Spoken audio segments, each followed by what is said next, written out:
Welcome! I'm your host, Janine Escalier-Cato, and this is Staging the Third Act.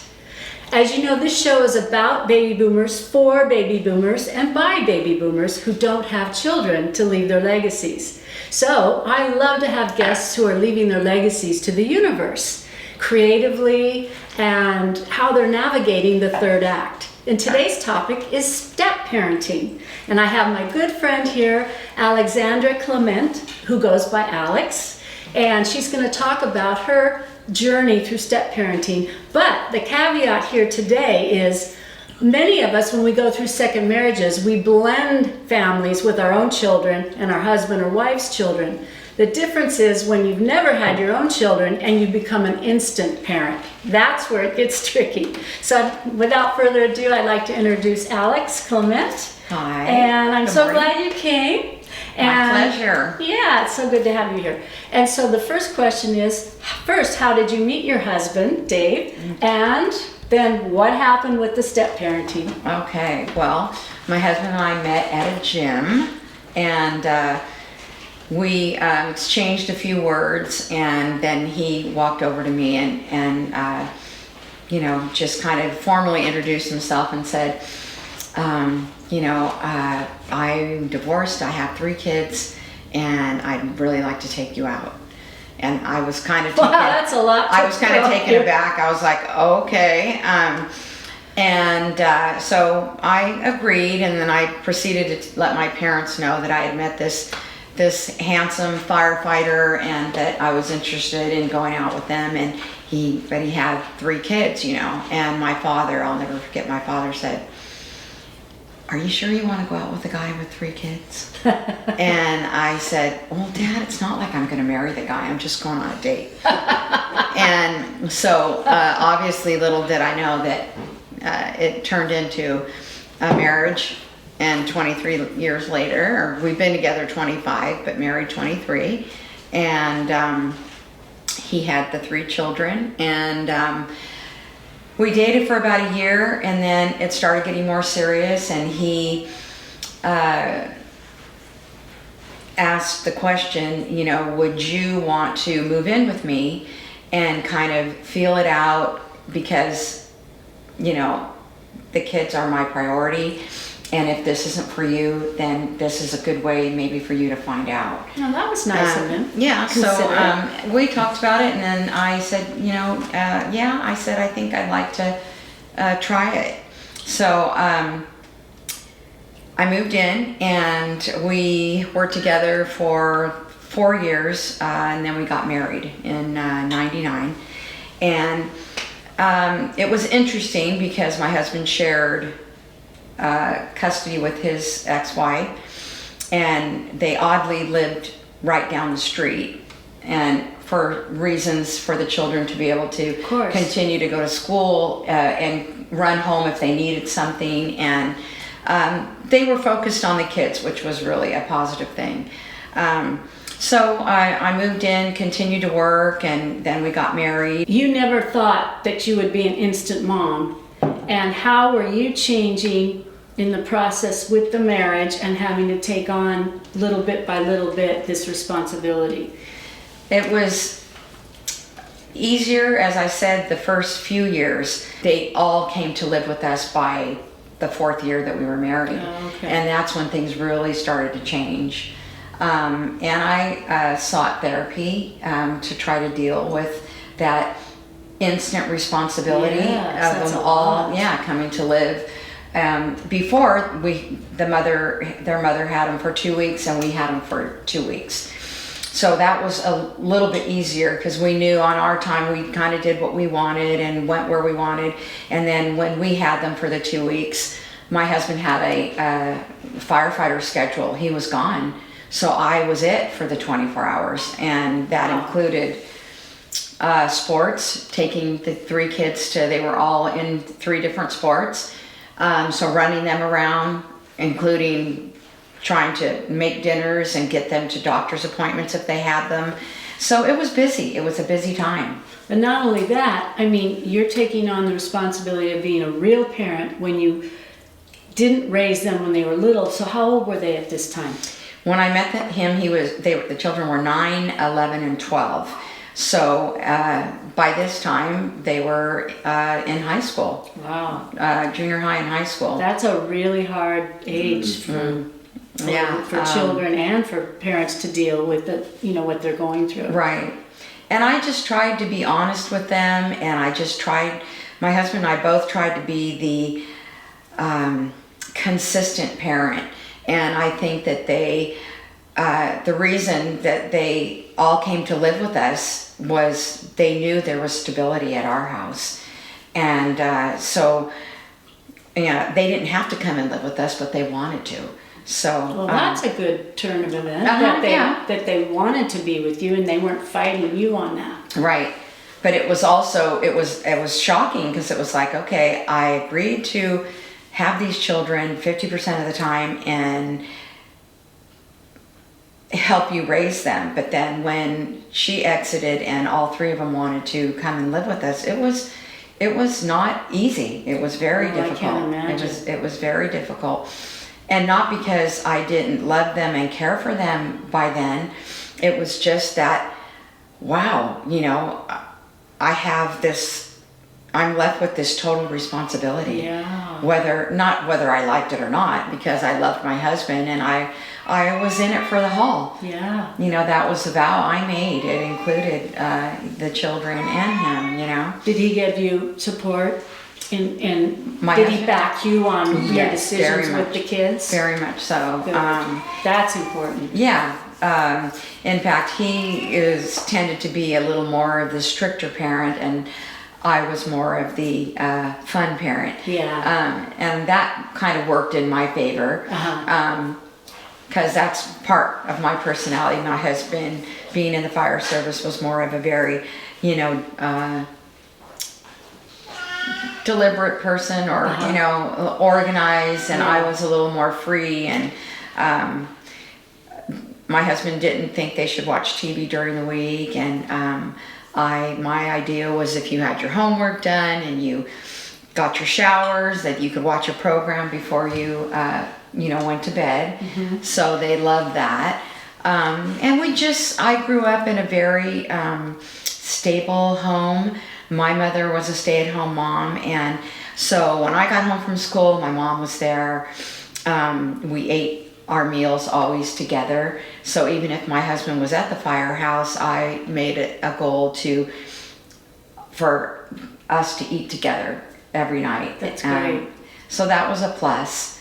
And as they aged, they were going in a slightly different direction.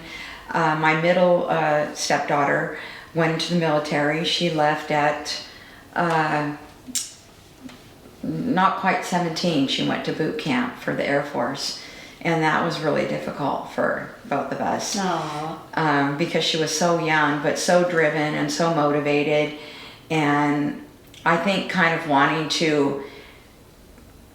The kids had to be divided, because I know they loved their mother, but yet this was the stable part for them. But I'm sure it must have been difficult, I think more so for my middle daughter. And so it was good for her to, I think, go into the Air Force. That was something that she really wanted to do, and we supported it. And did you feel appreciated as a step-parent? Did you feel like you were my husband and I don't have children, because neither one of us had children of our own. So when we married, we were childless. Mm-hmm. And my mother has been a step-parent for 50 years, but I've seen what she's gone through.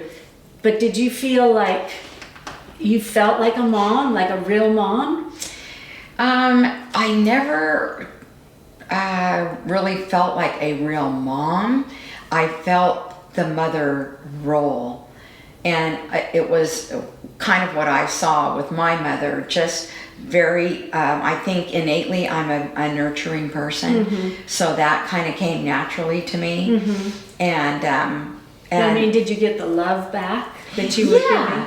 Yeah. Okay. And I think, and they showed me in cards and in gifts at Mother's Day and Christmas, and just the funny conversations we had about there were difficult conversations, and there were conversations where they would come to me for private matters, which, you know, I think my husband was a little miffed because they chose me instead of him. They felt more comfortable talking with me about personal things than they did their dad. So they trusted so you. that kind of told me, hey, they trust me. Yeah. And that trust is huge, I think. That's huge. You know? That's huge.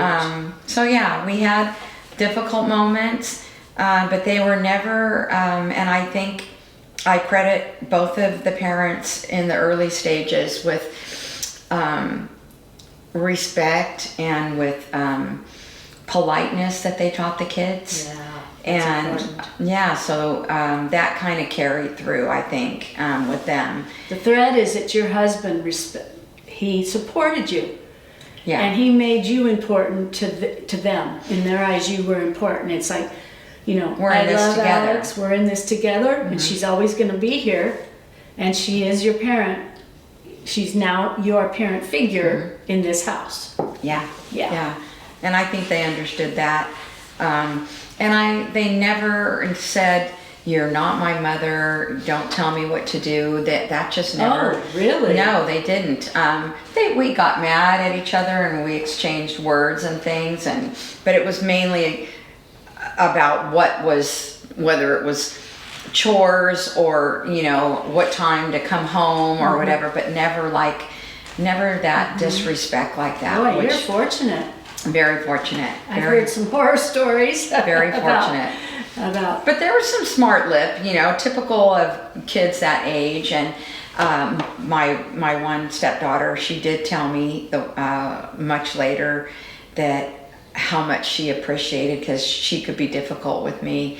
And I think after she became a mother, we had 2 grandchildren from our middle daughter. Oh. And I think she had a little bit different perspective and thought, she thanked me. She said, you know I was not the nicest. But it was all, I just never really held it against them. It was like, because I know myself, when I was that age, I had my mother and I, you know, butted heads. Oh, yeah. And, you know, be it curfews or just, you know, boyfriends and all Sure. that, you know. The normal stuff. Yeah, the normal stuff. Did you ever want your own children? I did at one point in the relationship before we got married, and my husband was real clear and honest, and he said, you know, I have my 3 children and I really don't want any more children. And he says, if this is something that you really want, you need to really, you know, dig deep and search your soul, and is this something that I really want?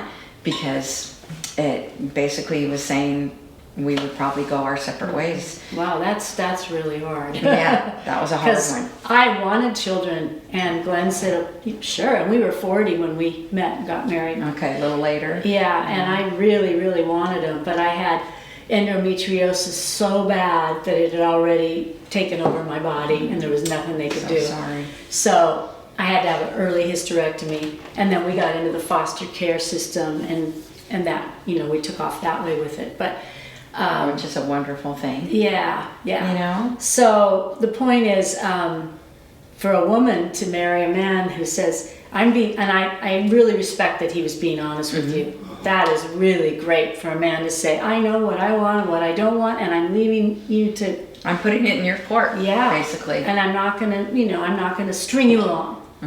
And I respect him for that. Yeah. And you knew that he had 3 kids, so it's like, yeah, he probably doesn't want any more. Some men do, but for Yeah. him, he just said, you know, I did the parks, the strollers, I did all that. He says, and I just, you know, I really, you know, don't want any more children. And it was never really a burning desire for me. But I think once I met this person who I had been searching for, Yeah. it was like, well, maybe I might. And look, your marriage withstood all that. And you Yeah. have wonderful stepchildren with grandchildren coming. Yeah. And they're here. Yeah, and I think part of the acceptance for me of that was when I did move in with him, I thought about if we did have a child together, when they were at their mom's for 2 weeks, we would have our baby, and then when they came, we would have 4 children. Yeah. And I thought to myself, no, I really don't want that. Yeah. It was okay. The kids were fun. It was all right. Yeah. Because I was already 36 when I met him, and I didn't marry him till I was 40, Yeah, which is I a late see. marriage. I get that. Never married before. So yeah, it was like, it just kind of, progressed and went in the direction that it was supposed to, I think. Mm-hmm. And you never had any conflict with your husband over the kids? There was times when maybe I thought that there should be discipline about a certain aspect, and he didn't. Mm-hmm. So there was, there was some back and forth and arguments about that, but not. I remember my stepdad came home from work. We were teenagers, and there was 4. He had 4, and my mom had 2. My brother was already out of the house, and at the time only 2 lived with us. 2 lived with their mother, and 2 lived with us, and it was just 3 girls. Mm-hmm. And I was out in the backyard with my boyfriend on the patio, and my stepsisters were doing the dishes. And my stepdad came home and he said, "Why are my girls doing the dishes and Janine's out in the patio with her boyfriend?" My mom said, "Did you see the chart? It's not her night. Her night is tomorrow night. Their night was tonight. If you see the chart, Fred, it's all equal. Everybody has equal chores, and we've split it all up equitably. So look at the chart." He's like, "Oh," because he thought, You were slacking off. or that she was favoring me. But my mom made sure that everything was equal. And if she bought me something, she bought them something, the same amount. The same amount. Yeah. And then I got a job in high school, so I could buy my own stuff. And then she didn't have to worry about it. But so Fred at times were like, "Why is she?" And she's like, "Don't worry, she'll be doing that." And then they have their night off. And I think as I was there longer, and my husband would make their lunches and everything, and I said, "No," I said, "they're old enough, I think, to make their own lunches." And I don't know if it was just the fatherly want to make sure that they got everything, because he did. When his ex-wife was a nurse, so she had a different schedule when they were together. And when you're a fireman, you're home for days. Mm-hmm. So you can really kind of oversee what's going on, whether it be their lunches or their homework or whatever. So he kind of, would oversee that. And then, but we agreed. It was like, well, it's time. I think they're old enough. And then, saying, "Hey, it's time to do your own wash. You're old enough." So that was, another kind of thing. It's like, well, you guys, it's time to, learn how to work the washing machine. So we went through that portion. Then it was jobs. It was like, well, I was working when I was 15, 16. Me too. And so I started to kind of push with that. That's great. Yeah. And they got jobs at the little local bakery. And I think it was a donut or a bakery. And my stepson got a job at a ski shop.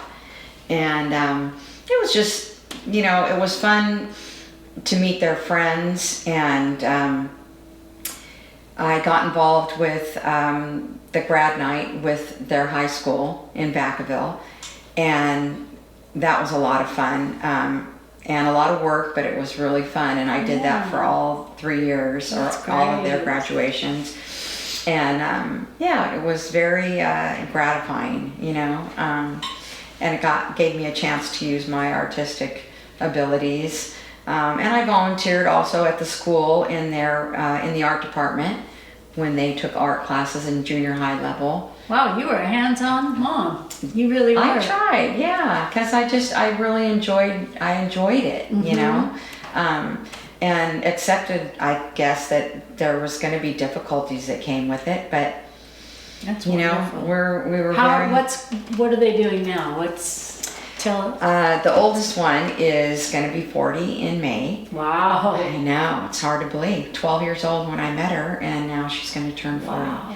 Her and her husband reside in Sacramento, and she works for the UC Davis system. And she's a sort of like, what's the word for, like an accountant, or they do all of the billing, her system there. So, and her husband, he is a,